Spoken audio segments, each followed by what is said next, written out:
কুল্লু নাফসিন যায়িকাতুল মাউত, সমস্ত আত্মা, সমস্ত প্রাণ আল্লাহ তাআলা বলেন মৃত্যুর স্বাদ গ্রহণ করবে, মৃত্যুর স্বাদ গ্রহণ।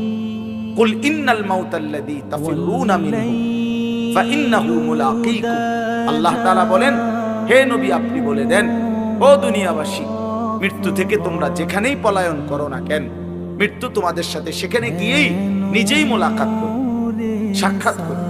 তুমি ডাকতে হবে না, মৃত্যু নিজেই আসে, মৃত্যু নিজেই আসে।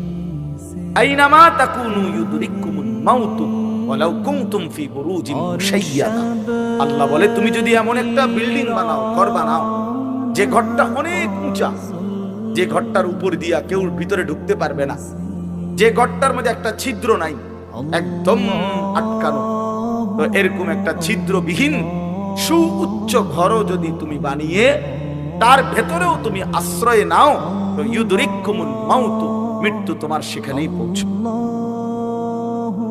তোমার সেখানেই পৌঁছবে।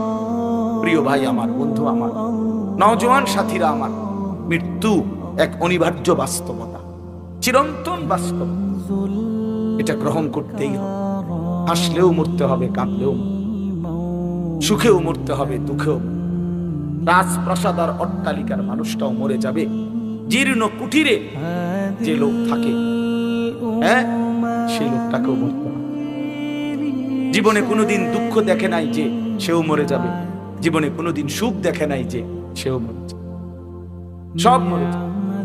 এটাই সত্য, এটাই বাস্তব। অতএব মৃত্যু এক অনিবার্য বাস্তবতা, এটা গ্রহণ করতে, এটা যদি আমরা মনে রাখি, আমাদের জীবন অনেক সুন্দর।